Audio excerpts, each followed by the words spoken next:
अरे हीरे को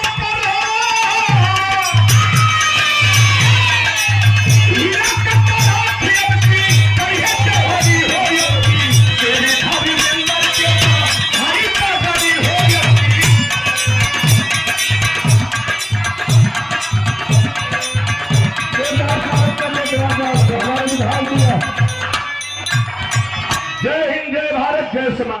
धर्मेंद्र यादव अचल पटेल जिंदाबाद जिंदाबाद। धर्मेंद्र यादव अखिलेश यादव मुबारक जिंदाबाद। समाजवादी पार्टी जिंदाबाद जिंदाबाद जिंदाबाद। धर्मेंद्र यादव जिंदाबाद जिंदाबाद जिंदाबाद। धर्मेंद्र यादव संग्राम यादव जिंदाबाद जिंदाबाद। धर्मेंद्र यादव अचल पटेल जिंदाबाद जिंदाबाद। धर्मेंद्र यादव अखिलेश यादव जिंदाबाद जिंदाबाद। धर्मेंद्र यादव अखिलेश यादव जिंदाबाद जिंदाबाद। यादव समाजवादी पार्टी जिंदाबाद जिंदाबाद। यादव संग्राम यादव जिंदाबाद जिंदाबाद। यादव अखिलेश यादव जिंदाबाद जिंदाबाद। यादव समाजवादी पार्टी जिंदाबाद जिंदाबाद। यादव हवलदार यादव जिंदाबाद जिंदाबाद। यादव अचल पटेल जिंदाबाद जिंदाबाद।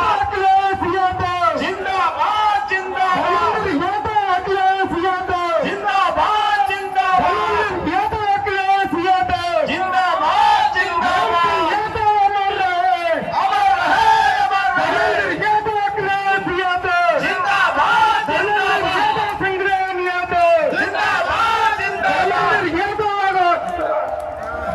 धर्मेंद्र यादव अखिलेश यादव जिंदाबाद जिंदाबाद। धर्मेंद्र यादव अखिलेश यादव जिंदाबाद जिंदाबाद। धर्मेंद्र यादव समाजवादी पार्टी जिंदाबाद जिंदाबाद। धर्मेंद्र यादव अखिलेश यादव जिंदाबाद जिंदाबाद। धर्मेंद्र यादव समाजवादी पार्टी जिंदाबाद जिंदाबाद। धर्मेंद्र यादव अखिलेश यादव जिंदाबाद जिंदाबाद। धर्मेंद्र यादव समाजवादी पार्टी जिंदाबाद जिंदाबाद। धर्मेंद्र यादव अखिलेश यादव जिंदाबाद जिंदाबाद। धर्मेंद्र यादव अखिलेश यादव जिंदाबाद जिंदाबाद।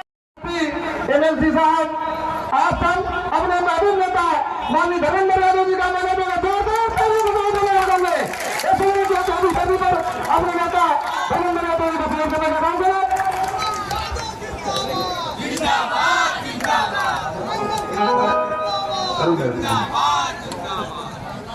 अपने घर में हमने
सगड़ी विधानसभा क्षेत्र के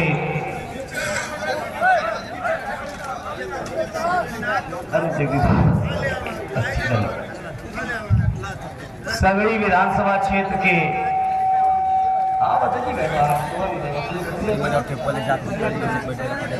ऐसा बैठ लो, अजीब लगेगा आप लोगों को खड़ा करना। इस शानदार विधानसभा कार्यकर्ता सम्मेलन के सम्मानित अध्यक्ष और मैं समझता हूँ इस पूरे प्रोग्राम में हमारे सबके सबसे बुजुर्ग बढ़िया चलाई नेता आदरणीय रामनुरजीना यादव जी, संचालन कर रहे हमारे अध्यक्ष विधानसभा के जगदीश जी, मौजूद पार्टी के जिलाध्यक्ष आदरणीय हवलदार जी, जिनके आने से मैं समझता हूँ आजमगढ़ लोकसभा का चुनाव समाजवादी पार्टी के लिए बहुत ऐतिहासिक रास्ते पे चलकर जा रहा है। हमारे बड़े भाई आदरणीय गुड्डू जमाली जी, आपके हमारे सबके हरदिल अजीज यहाँ से विधायक और विधायक रहते हुए विधायकी की जिम्मेदारी के साथ साथ मेडिकल में भी लोगों की इतनी सेवा करने वाले आर्य डॉक्टर एच.एन. पटेल साहब, मंचा सिंह हमारे जिला पंचायत अध्यक्ष, हमारे नौजवान साथी विजय जी, गाजीपुर से चल के आए हमारे कलाकार साथी विजयलाल यादव जी, आर्य मास्टर साहब जयनारायण यादव जी, आर्य करुणाकांत मौर्य जी, आर्य डॉक्टर रामदुला राजवर जी, मंचा सिंह आर्य रामदरस जी, आर्य ओम प्रकाश राय जी, विशारद जी चले गए हैं, आर्य जयराम जी की मैंने कर दिया, आर्य राजा रामजन राय साहब, आर्य राम सिंगार जी, प्रधान जी से लेके अब नाम लेंगे तो इतने सारे साथियों के नाम हैं। आर्य राधे श्याम हमारे सैनी जी, आर्य हमारे गायक और नौजवान साथी धर्मेंद्र सोलंकी जी, आर्य आमिर गुड्डू साहब, आर्य कौशल भाई, आर्य आसुराम यादव जी, आर्य उदय सिंह राठौर साहब, आर्य प्रवीर राय जी सहित सभी मेरे मंच पर बैठे पार्टी के नेतागण और सगड़ी विधानसभा के कोने कोने से पधारे मेरे सम्मानित बुजुर्गों, नौजवान साथियों, आज के इस मौके पर मैं आदरणीय विधायक जी सहित सगड़ी विधानसभा के अपने पूरे संगठन के साथियों का हृदय से आभार व्यक्त करता हूं, धन्यवाद देता हूं इस शानदार कार्यक्रम के आयोजन के लिए। और मैं आभारी हूं अपने नौजवान साथियों का भी, जिनका लगातार उत्साह जिस दिन से आजमगढ़ में कदम रखा है, लगातार मैं देख रहा हूं नौजवान उत्साह का एक नया नया तरीका इजाद करके ला रहे हैं। ऐसे नौजवान साथियों को भी मैं बहुत बहुत आभार व्यक्त करता हूं। साथियों, इसमें कोई शंका नहीं, आजमगढ़ की समाजवादी पार्टी उत्तर प्रदेश में मैं समझता हूं सबसे मजबूत समाजवादी पार्टी है। और समाजवादी पार्टी नहीं, विपक्ष में भी कहीं भी दूसरे दलों के पास भी ऐसी पार्टी कहीं मौजूद नहीं है जो आजमगढ़ के अंदर हमारी शानदार समाजवादी पार्टी है। यहाँ की जनता ने लगातार श्रद्धेय नेताजी का सम्मान बढ़ाया है, आर्य अखिलेश यादव जी का सम्मान बढ़ाया है, और जो कोई भी साइकिल पर सवार होकर आया, आजमगढ़ के लोगों ने उनको लोकसभा और विधानसभा तक पहुंचाने में कोई कसर नहीं रखी है। जहां साथियों हम लोग मजबूत हैं, जनता का विश्वास है, वहीं मैं समझता हूं ये बैठकें, ये कार्यक्रम ये बहुत जरूरी है संगठन के, क्योंकि जनता को बूथ तक ले जाने का काम अगर कोई करेगा तो मेरे बूथ के, सेक्टर के, मेरे जोन के साथियों आप ही को करना है, कोई दूसरा करने नहीं आएगा। जनता चाहती है समाजवादी पार्टी के राष्ट्रीय अध्यक्ष जी के हाथों को मजबूत करना, लेकिन उस चीज को अगर अमली जामा कोई पहनाने का काम करेगा तो मेरे संगठन के लोगों आप ही लोग करोगे साथियों। किसी भी राजनीतिक दल के लिए कार्यकर्ता साथी, बूथ के साथी उसकी रीढ़ की हड्डी का काम करते हैं।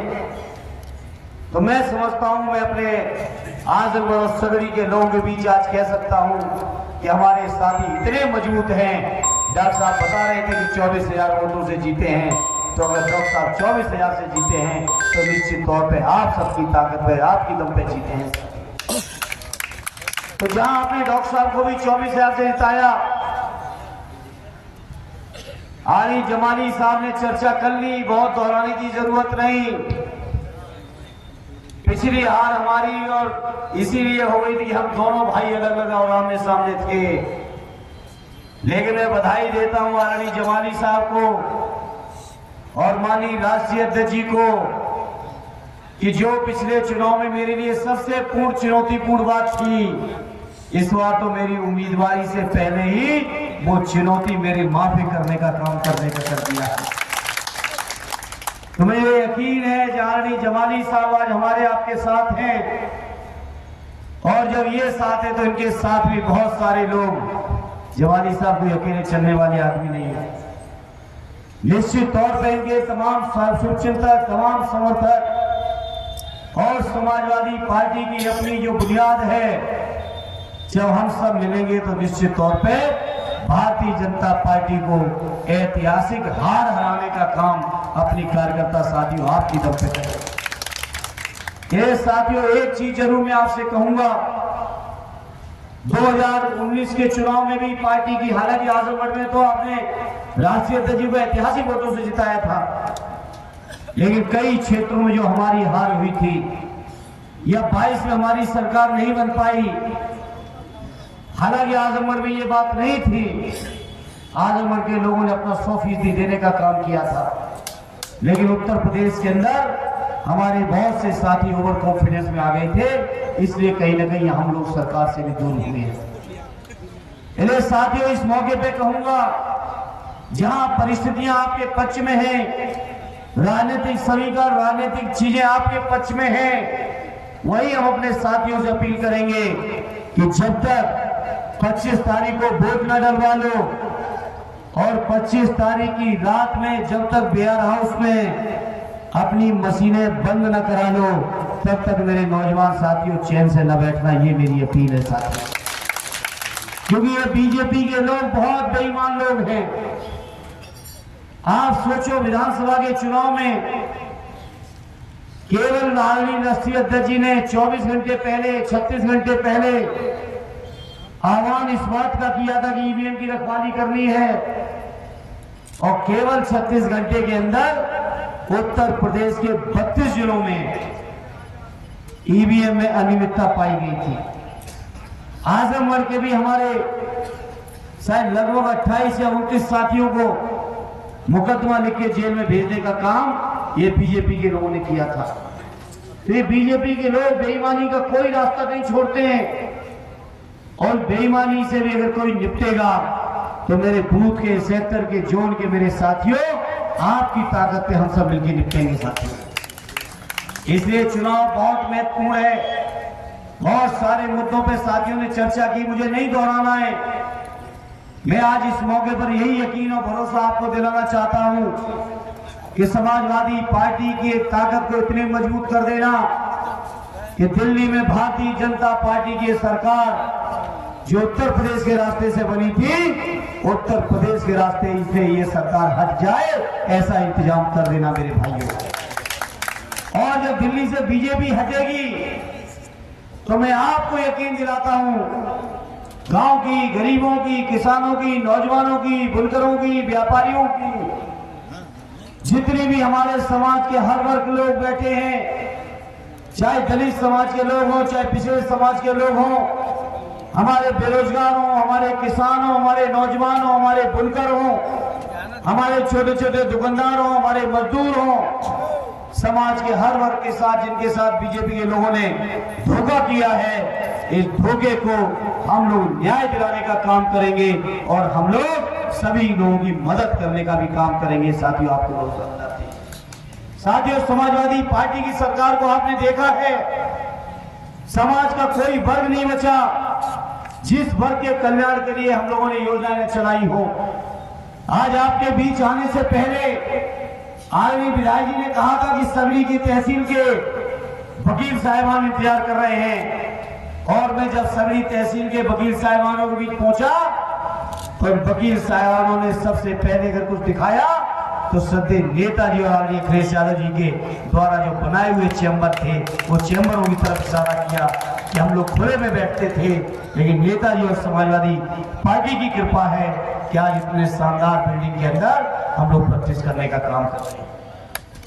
तो हम समाजवादियों की नजर सबकी ओर है, इसलिए इस मौके पर कहूंगा हमारे बेरोजगार नौजवानों के लिए, जिन 60-60 लाख बेरोजगार नौजवानों को पर्चा लीक कर करके ओवरेज बनाने का काम ये बीजेपी के लोग कर रहे हैं, न केवल इनको सबक सिखाएंगे बल्कि अपने नौजवानों के लिए रोजगार मुहैया कराने में कोई कसर हम नहीं रखेंगे, ये भरोसा आपको दिलाना चाहते साहब।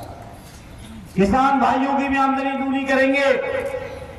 अभी जिस दिन हम आए थे दिवारा के इसी इलाके से गुजरे थे, बहुत से किसान भाइयों ने दिखाया कि अभी हमारे गन्ने की फसल खड़ी है, लेकिन सठियाओं की शुगर मिल का बंद कर दी है शुगर मिल। ये किसानों की समस्याएं हैं। रात भर किसान लोग लाठी और टॉर्च लेके खेतों में पड़े रहे। बताओ सगड़ी वालों, पड़े रहे हो कि नहीं पड़े रहेगा आप लोग खेतों में? इसलिए इस मौके पर कहूंगा, नौजवानों की समस्याएं, किसानों की समस्याएं, बुनकरों की हैं, बेरोजगारों की हैं, हर समस्या के प्रति हम समाजवादी लोग दृढ़ संकल्पित हैं। इसलिए मैं आज इस मौके पर आपसे प्रार्थना लेके आया हूं, कोई कसर न रख देना इस चुनाव को जिताने में, क्योंकि ये चुनाव केवल मुझे सांसद बनाने भर का चुनाव नहीं है, बल्कि ये चुनाव बाबा साहब भीमराव अम्बेडकर जी के बनाए हुए संविधान और उस संविधान के माध्यम से जो हमें और आपको लोकतंत्र की में वोट डालने का हक अधिकार मिला है, सरकारें बदलने का अधिकार मिला है, उस अधिकार को भी ये बीजेपी के लोग छीनना चाहते हैं साथियों, ये छीनना चाहते हैं।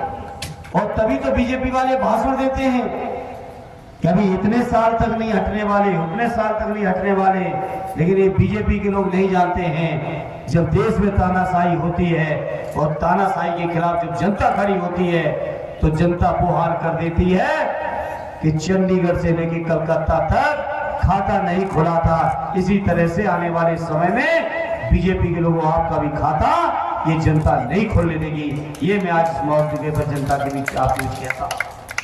ये मेरे सगड़ी के लोगों, बताओ, आदरणीय डॉक्टर साहब को तो 24,000 से जिताया था, और जब डॉक्टर साहब को जिताया था तो जमानी साहब साथ नहीं थे। अब बताओ कितने वोटों से जिताओगे? ईमानदारी से बता दो मेरे भाइयों। 2,40,000। सगड़ी से कितने जिताओगे? सगड़ी की बताओ, सगड़ी की। 50,000। सगड़ी से बताओ, बाकी चारों की छोड़ो। 50,000। बगल की विधानसभा है मुबारकपुर, और हमारे जमाली साहब ने पहले दिन दौरे में सठियाओं की मीटिंग में कहा कि जितने से बाकी चारों जिताएंगे उतने से अकेले मुबारकपुर जिताने की बात जमाली साहब ने की। तो बताओ, सगड़ी के पड़ोसी लोग हो, मुबारकपुर के पड़ोसी हो, टक्कर मारोगे कुछ मुबारकपुर को कि नहीं मार पाओगे? हैं? अरे नहीं कर पाओगे, लंबी बातें कर रहे हो, नहीं कर पाओगे।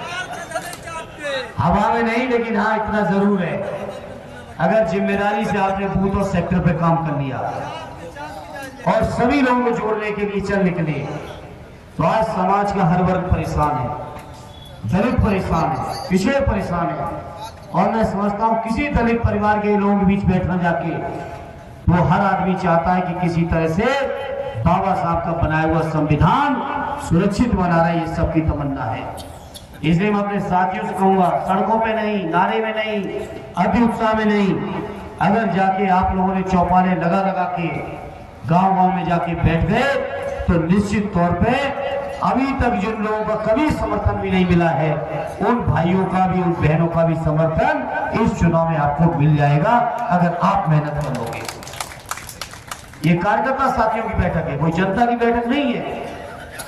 इसलिए मैं अपने कार्यकर्ता साथियों से अपील करूंगा, कतई अति उत्साह में नहीं, कतई सड़कों पे नहीं, केवल नारों पे नहीं, बल्कि अगर गांव आप लोग ईमानदारी से जाके बैठ गए, घर घर बैठ गए, हमारे पिछड़े भाइयों बैठ गए, दलित भाइयों बैठ गए और बताओ जाके ये बीजेपी के लोगों ने क्या क्या किया है। आप सोचो, देश में 45 विश्वविद्यालय हैं केंद्र सरकार के, एक भी केंद्रीय विश्वविद्यालय में पिछड़ा, दलित, आदिवासी वाइस चांसलर नहीं है। बता तब नेताजी इस बार का जो चुनाव है आप किस रणनीति से लड़ेंगे? देखिए, रणनीति तो मीडिया में बताने की जरूरत नहीं होती है, लेकिन समाजवादी पार्टी के कार्यकर्ताओं की ताकत पर और जनता के आशीर्वाद की दम पर ही चुनाव होता रहा है और होगा, और ऊपर वाले ने चाहा तो बहुत ऐतिहासिक परिणाम आएगा समाजवादी पार्टी के पक्ष में।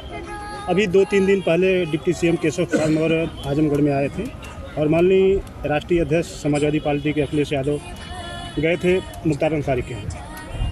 उनको ये कहे गए कि उनका कहना है कि सपा को बीमारी है, इस पर आपका क्या कहना है? देखिए, उनको इतिहास पता नहीं है, इसलिए वो कुछ भी अनगरल बातें करते रहते हैं, इसलिए मुझे तो लगता भी नहीं कि उनकी बातों को जवाब दिया जाए। जिस परिवार के साथ ये घटना हुई, इस परिवार का इतिहास केशव प्रसाद जी को नहीं पता है। जिस परिवार के लिए ब्रिगेडियर उस्मान रहे हों, जिस परिवार के इतने बड़े वो अंसारी साहब जो कांग्रेस पार्टी के उस समय के अध्यक्ष रहे हों, आज़ादी के आंदोलन में जिस परिवार का योगदान रहा हो, ऐसे परिवार के लोग भी जाने को अगर केशव प्रसाद जी कुछ कहते हैं तो ये तो उनकी मानसिक समस्या है, उसके लिए हम लोग कुछ कह नहीं सकते। जिस तरह से डिप्टी सीएम ब्रजेश पाठक द्वारा अपने ही प्रत्याशी को घुटने टेक कर नीचे रखो, उनको जो है कि माफ़ी मंगवाया जा रहा है, इस पर आपका क्या कहना है?